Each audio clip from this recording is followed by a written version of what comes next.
banyak cerita.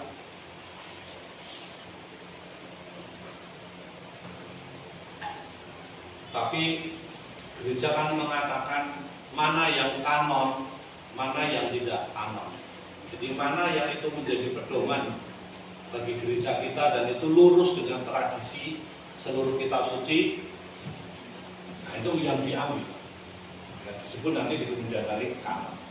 Tapi di samping itu banyak cerita yang macam-macam itu. Termasuk nanti yang dimasukkan di dalam Al-Quran.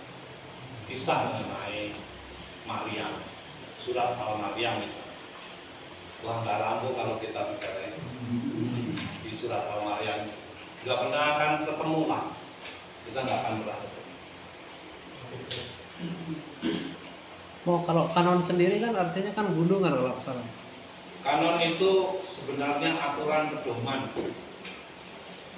Kanon, kalau sudah dikanonkan itu berarti sudah diakui itu menjadi pedoman. Bedanya dengan KGK Apa? Bedanya dengan KGK kalau kanon. Beda Pak. Gini, kalau yang kanon kita itu punya kanon macam-macam ya Pak. Tapi yang dimaksudkan kanon kitab suci itu berarti itu adalah kitab-kitab yang telah ditetapkan. Karena ada kanon Sinaiticus misalnya itu berbahasa Yunani nanti.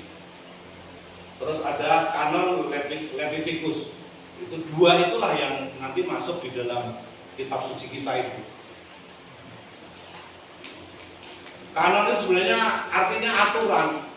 Maka misalnya apa itu teman kita di Aceh itu pakai kanon. Kanon itu ya kanon itu sebenarnya. Jadi aturan atau pedoman.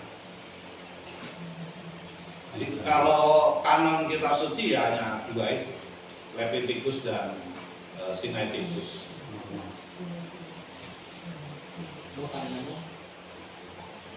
Kalau dalam kisah perjanjian lama ini, itu Roh Kudus itu sudah ada? Sudah Pak. Sudah. Tapi tidak dikatakan bentuknya rohnya itu. Kita belum menyebutnya roh kudus. Seperti misalnya dalam kitab Kejadian kan adanya roh melayang-layang di atas kan, seperti kemarin.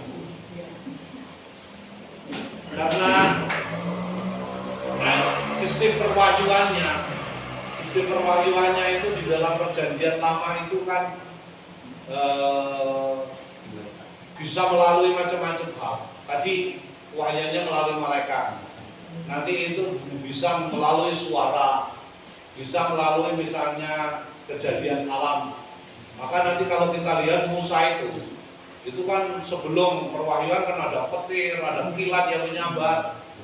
Yang padahal mungkin itu latar belakangnya adalah gempa bumi atau latar belakangnya itu adalah gunung meletus. Nah itu tapi itu nanti lah ya. Hal-hal yang macam itu. Tetapi dari kejadian-kejadian alam ini hebatnya orang dulu itu mampu melihat bahwa inilah cara Allah mewahyukan. Nah kita itu sekarang seperti tadi malam ada gempa bumi jam 2.30 itu kan dia tahunya wah gempa bumi ya bangun sudah selesai kan. Tapi kan kita tidak mengartikan wah ini wahyu Allah apa gitu kan. Sangat berbeda kan. Yang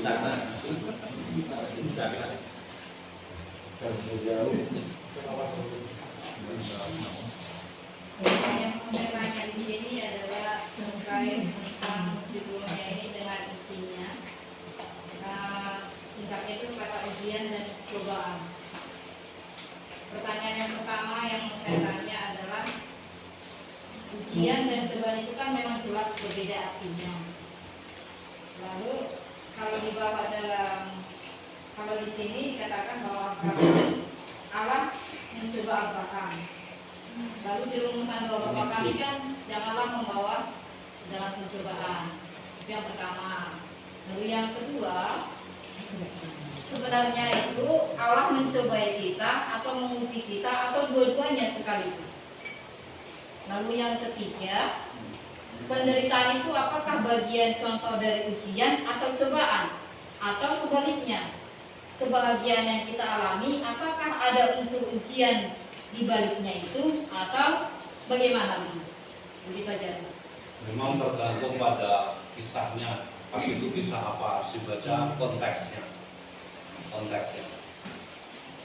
Seperti yang kita baca sekarang itu berarti Allah menguji memang iman Abraham. Dan itu akan ada lagi, nanti kita lihat ujian-ujian itu. Seperti Ayub nanti diuji imannya.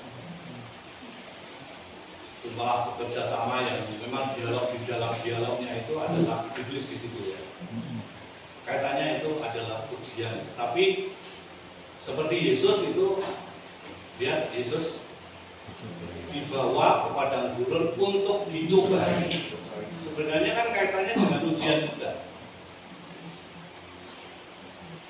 Dicobai karena kaitannya kan, tapi harus ingat bahwa Yesus itu dibawa oleh roh. Nah, roh yang membawa apa? Itu kan kaitannya dengan baptisan. Dan baptisan. Sehingga roh yang menguasai Yesus pasti adalah rohnya Allah sendiri. Tapi dikatakan di situ untuk dicoba. Lalu mungkin kalau kita lihat kisah besok yang juga kita renungkan di Taman Getsemani itu, lihat betapa tidak mudahnya itu berhadapan dengan penderitaan yang Yesus sendiri melihat di depan mata. Secara kasat mata Yesus itu sudah tahu bahwa dia akan mengalami penderitaan wafat sengsara. Hanya bentuknya seperti apa kan nggak ngerti. Tetapi kalau dia bicara mengenai Mesias kan selalu dikatakan Mesias itu akan mengalami sengsara, ditolak oleh tua-tua, diserahkan, terus kemudian akan disalibkan, dibunuh gitu kan. Itu saja kan kelihatan bahwa orang dihadapkan itu. Yesus itu kan pada saat itu kan dihadapkan juga pada godaan untuk apa? Melepaskan ujian itu, mengikuti kehendak Allah atau kehendak sendiri. Secara manusiawi itu tidak mudah berhadapan dengan itu. Orang bisa menarik apa yang diimani, kita melihat tawaran itu ya. Kita bisa membayangkan kalau orang mau dihukum, saya nggak ngerti Sambo itu gimana ya. Ya kan jelas itu kan hukumannya kan jadi hukuman. Tapi bagaimana menghadapi kematian itu? Kan nggak ngerti gitu. Itu yang mungkin nggak tahu. Tapi saya pernah, nah ini cerita pengalaman. Saya pernah mendampingi Stefanus Kartacahyadi itu yang dihukum mati. Orang masih muda, anaknya satu, istrinya cantik, gitu. Tapi dia dijatuhi hukuman mati pada waktu. Saya membayangkan itu tidak mudahnya.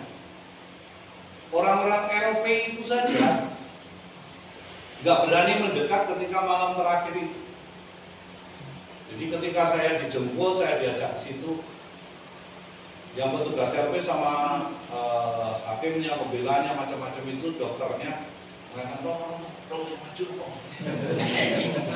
Saya juga bingung kan. Nah, kalau nanti saya maju masuk ke LP itu, lalu saya yang ditangkap, disekap kan? Pikiran saya udah. Tapi ketika saya masuk, saya panggil Stefanus. Oh iya mas, sebentar ya, saya gosok gigi dulu. Rasanya beda sekali. Lalu kemudian dia mengatakan, saya ambil rosario dulu dong.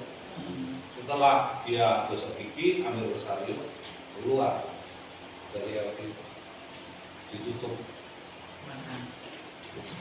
Saya nggak bisa membayangkan pada waktu itu apa yang dia rasakan.